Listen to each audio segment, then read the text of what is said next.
Ding! You ever see Pete Holmes? I can't do this joke justice, but Pete Holmes does this amazing joke where he goes, do you realize that it was somebody's job? Like, it was a person, it was a human being whose job it was to walk into a sound booth one day and go, yeah, everything good? Okay. Fight!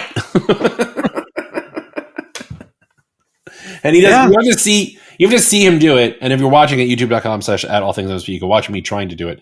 But I don't want to leave too much dead air. But like the way he when he's sitting there in the booth and he's not talking, he just keeps doing like the one, like the finger, everything okay, like the thumbs up finger thing. He's like,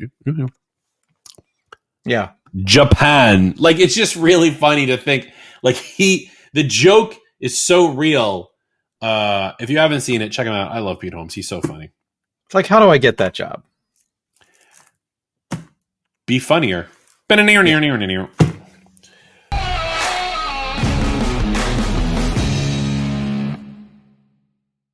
Data migrations are complex and irritating, creating days of frustration from setup to cutover. MoveBot was built from the ground up to fix that. MoveBot is the simplest, fastest tool for moving files and emails that there is. Fully hosted with no infrastructure, no virtual machines, none of that craziness. Sign up, connect, scan, and you'll be moving data in minutes. Move data like a pro at atmsp.link/MoveBot. What's up, everybody? Welcome to the All Things MSP Podcast. I am still Justin Esgar, and that is still Eric Anthony, and we are still here. Yes, because we are making the most of this Friday afternoon and recording 2 podcasts in a row so that we have enough to make sure that every week you have a podcast to listen to. We are up to, I think, in terms of posted, obviously we're recording ahead. Posted, we've done 76 weeks in a row, Justin. What's longer than, I don't know, insert random stupid joke here. You caught me off guard with that one, but I have been noticing a lot in the All Things MSP Facebook group, facebook.com/group/allthingsmsp. I'm seeing an uptick in people who are looking for jobs. Mm-hmm. And I think that is wonderful in a weird way. Because as I'm saying, I'm like, I don't mean like it's wonderful that you're unemployed, whoever it is. I mean, I think it's wonderful that you're coming to the community and asking the right people, because this is the great thing about our Facebook group is, you know, there's almost 6,000 members at the time of this recording in there. And, you know, if you need help with something, whether it's with your own team or hiring or looking for a job or problems with vendors, that's what the group is for. We want you to be there. We want you to interact with the group. So even if you're not sure, and I know there's look, I know Facebook.com is a cesspool in general, and there's a lot of groups. Like my Facebook feed is mostly All Things MSP and like 3 other MSP groups because I just need ideas. Apple HomeKit, Unify, and like once in a while my mother-in-law posting to a very random, like, what was around when you were a kid that's not around now? And she's like, fava beans for dinner, some bullshit, whatever. But check the group out. Hopefully you're in it because you're hearing us and knowing about the show. But if you're catching a link to this show from another one of our sources, whether that's Instagram or LinkedIn, do head over to facebook.com/group/allthingsmsp. Join the group, see what's happening, and help one another. Like we want to really foster that community, and I think that's a very important part. So I'm not happy that people are getting fired, but I am happy that people are asking for potential placements. Yes. And I think there's a couple of things I want to say about this. Number one is people frequently ask if it's okay to post something like that. Yes, 100%. If you are looking for a job, post to this group. This group is meant to talk about the non-technical side of being an MSP. And finding a new job is part of the non-technical side of being an MSP. The other thing that I want to say that speaks directly to what Justin was just talking about is that one of the things that I love about the Facebook group, its functionality, even though they've taken some things away, which I don't like, but this one I really do like because it helps in the circumstance. A lot of times conversations about your business are sensitive, right? And you don't want people knowing who you are when you're asking a sensitive question. That's why I have left the anonymous posting feature turned on in the Facebook group. First of all, the Facebook group is private. I mean, yes, there's 6,000 people in there. You could almost say that it's public because of that. But we do, sort of a vetting process to make sure that people are part of this industry before we let them in. And so, we do try and limit it to a bit. But having that anonymous feature allows you to ask a question without the fear of people knowing who's asking the question. And so if you need to ask the question, and I suspect you do, make sure you're using the anonymous feature. Yeah, that's why the group is there. That's my from the group section, by the way, for this week. I think that's a good from the group session. I think it's really... So let's just roll the outro for that. Have you ever wondered how much time your team spends in meetings and what the real impact was? Well, wonder no more. With Produce 8's latest release, you're getting insights into meeting effectiveness and productivity metrics that will improve the way you do business. Some of the benefits are seamless integrations with leading platforms such as Google Calendar, Outlook, Microsoft Teams, Zoom, and Slack to help you streamline meetings, especially for your MSP teams. Executive dashboards help gain insights into meeting investments, including salary breakdowns and resource allocation. That gives you enhanced views into profitability. Team sentiment analysis provides understanding of employee morale through user sentiment analysis, leveraging feedback to improve productivity and workplace well-being. Team empowerment gives access to personalized reports, real-time metrics, and goal-setting features for better work-life balance and productivity control. Explore how Produce 8 is revolutionizing the MSP landscape at atmsp.link/Produce 8. Improve your productivity and propel your MSP business to new heights with Produce 8. Cool. That worked. That was a very heartfelt one. So today, Eric and I want to come to you and talk to you about why, and this is kind of a hot button topic, despite when this episode finally does air. My guess, knowing Eric's schedule, this will be airing in 2026. But the question is why we think smaller MSPs will still be relevant in 2025, which is weird because it's now 2026. So why were they ever? No, I'm kidding. No, I'll change the title if it doesn't come out till 2026. No, but why smaller MSPs are still relevant. Now, this is an interesting one because a couple episodes ago, I went to this training thing, and at the training, I was the only consultant. I was the only MSP. All the other attendees were enterprise VAR, enterprise reseller, enterprise pre-sale kind of people. None of them were MSPs. None of them were consultants. And they only deal, they're talking about dealing with big pharma companies and big things like that. And I'm thinking to myself, I'm like, none of the companies that are in this room can handle my small graphic design firm or my small public relations firm or even my 300-person nonprofit, which isn't really enterprise because according to some people, 300 people is still a small business. So there's a relevancy for you, the MSP, the listener, in today's day and age, despite what some people are saying. And you know what really gets me now that I'm thinking about this? Because you know me, this is always top of my head.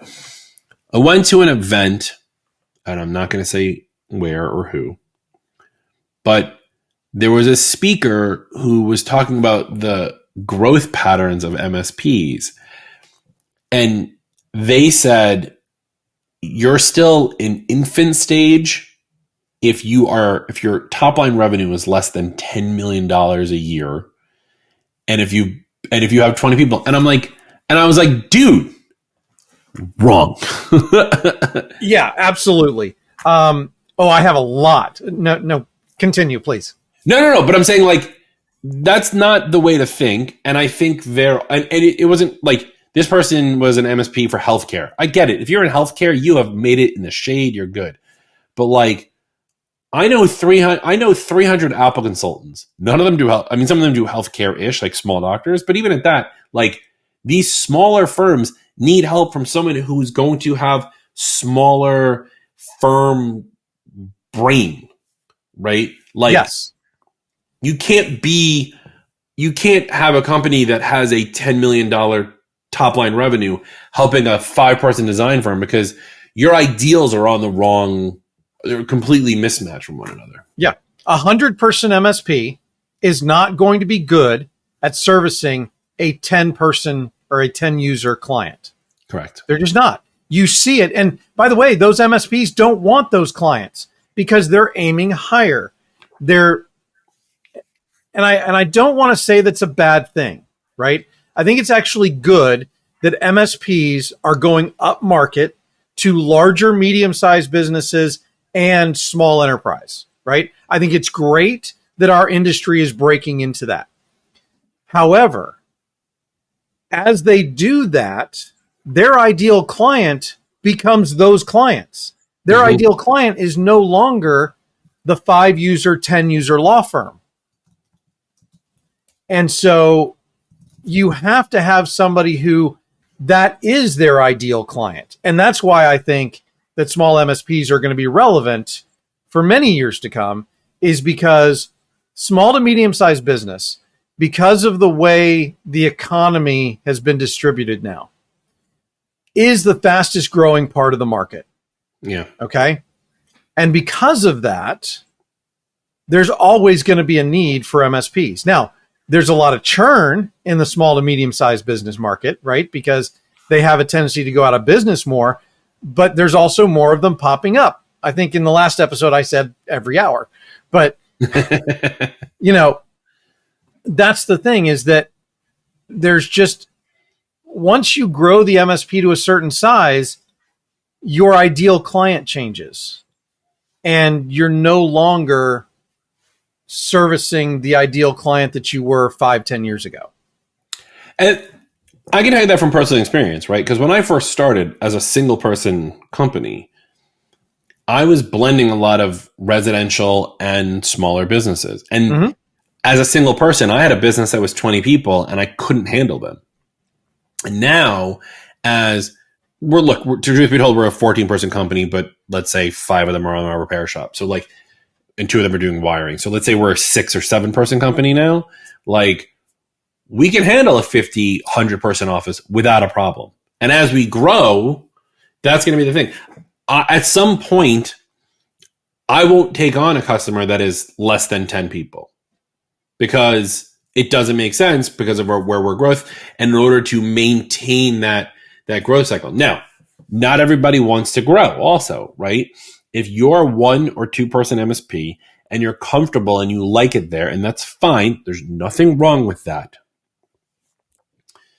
You're still needed because there are going to be home users, there are going to be small offices, there are going to be niche offices, and there are going to be, let's say your ideal client is less than 20. And we've talked about ideal client profiles in the past and things like that before. Be true to that and adjust as accordingly. But yes, you're still going to be needed. There's no way that I, at a 15 or 20-person company, could maintain the value that I need by taking care of residential at this point, or 5-person offices at this point. Now, I also want to say, if you're just doing residential, that's not a bad thing. If you are making the amount of money that you want to make doing residential, and especially because this is the case for a lot of those, if you have the lifestyle that you want to have and you're doing residential, fine. And by the way, there's actually some pretty decent money in the affluential residential IT services market. Oh, yeah, definitely.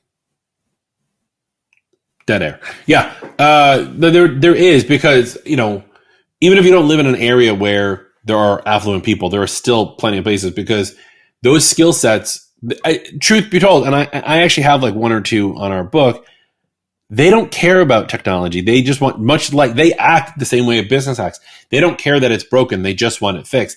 And they're at a point in their life financially where they can just come in and fix it. Right. And so that affluent residential is actually, I think it's kind of an untapped market a little bit. I think so too. And the reason why I think it's untapped is because there's a lot of risk involved in those types of clients. So it's a double-edged thing, right? They have the money to pay for it. They have the elevated risk because of how much money they have or how much assets or the number of computers they have, the number of cell phones they have under their household, right? And so their risk footprint is much larger. And so there's great opportunity as well as great need there. With great responsibility comes great need. Insert Tony Stark picture here. No, Spider-Man. What? It's Uncle Ben, dude. Remember, with great power comes great responsibility. Oh, okay. We're not cutting that part. That part is definitely staying. No. Now, also, you just figured out the thumbnail for this episode is just a bunch of spiderweb, like thwips across the room. So, yeah, I still think that whether you are doing residential, affluent residential, or even small business, and again, depending on how you want to define what a small to medium business is, because we still haven't actually defined it ourselves, there's plenty of room for it. The trick here would be, if you're living the lifestyle that you're comfortable with and you're happy there, don't stop listening to us. But if you're not, and you want to get more out of it without growing there are ways to make more money without growing your business, right? You can make more money on your existing customers without becoming a 3, 4, 5 person office by looking at other services. Now, when we talk about things like dark web scanning or backup, those are great services to sell to those smaller companies, especially those smaller companies, because they probably have zero security, right? Right. You don't need to sell them on massive Barracuda setups and all this other crap, but you could sell them on Defender or Avedon, which is not expensive. You look at low cost, high profit items that can help you sell to these customers. One of the greatest stories that I love to tell, and he's a member of the group, this is my friend Steve Sorbo out in the Pacific Northwest. And we were at Aces, and we were talking about, it was one of the first ones when Watchman monitoring was still a thing. And he was trying to figure out how to make money on monitoring people's computers. And I was like, you can sell Watchman. It was I think at the time it was $200 a month for 1,500 computers in your database or something ridiculous. I was like, you could sell this to your customers at $5, $7, $10 a month to monitor their computer, and they will pay for it.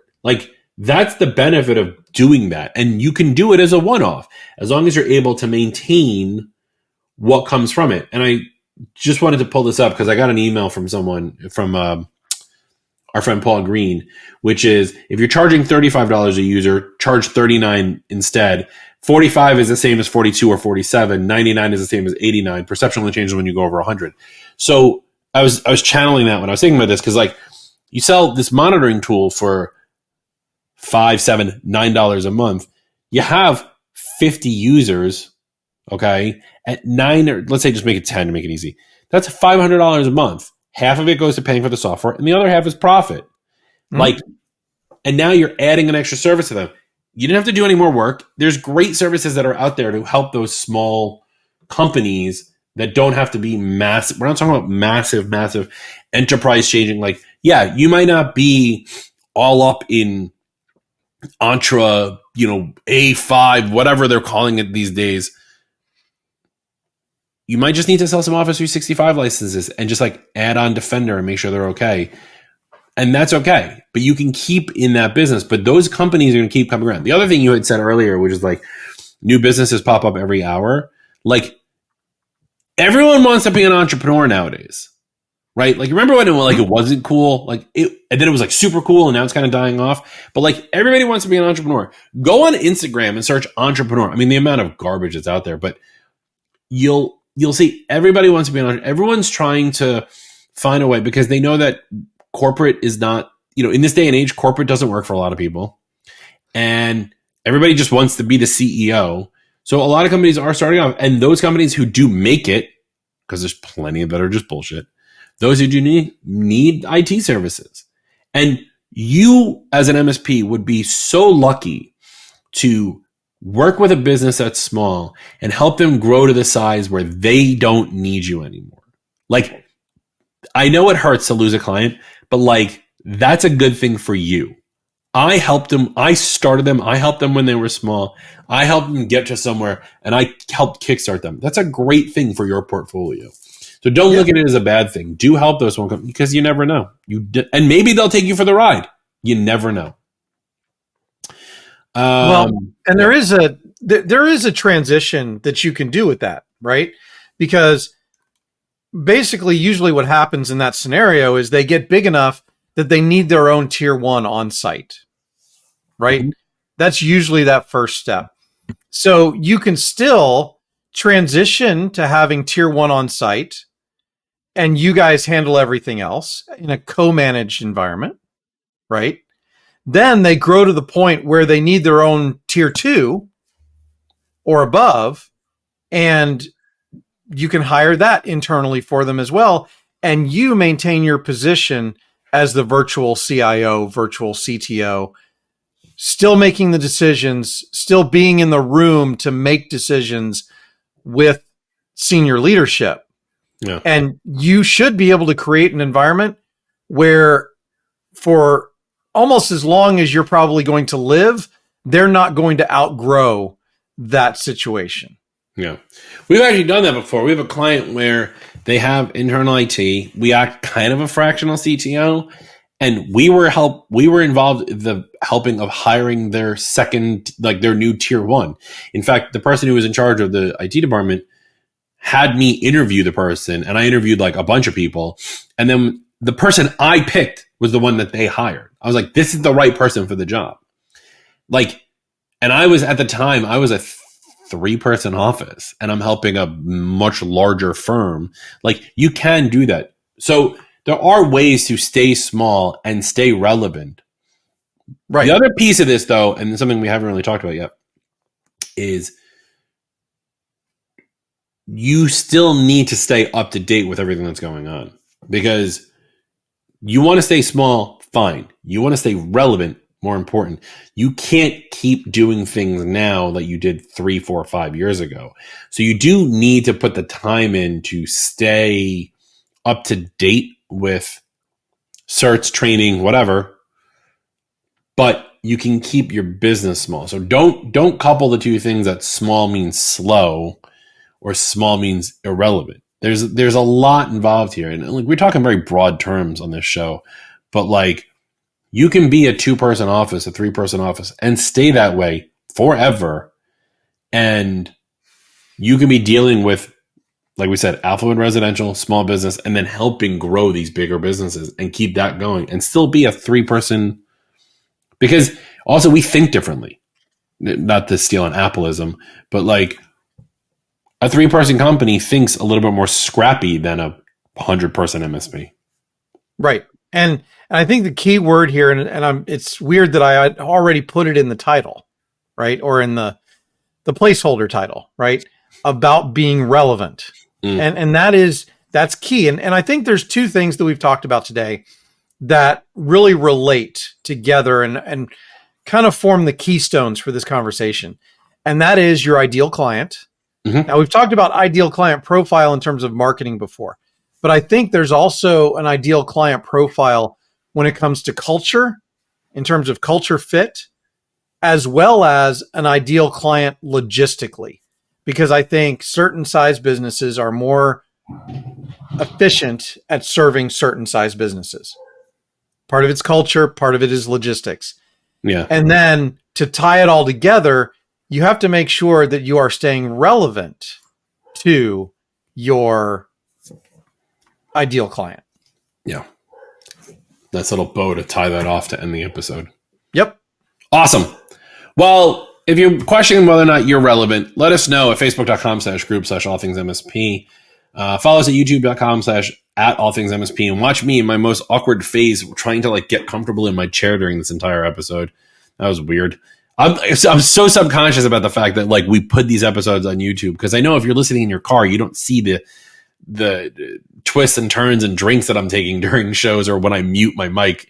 But if you want to see that weirdness, youtube.com/@allthingsmsp. Follow us on all of your favorite podcasting tools, patreon.com/@allthingsmsp.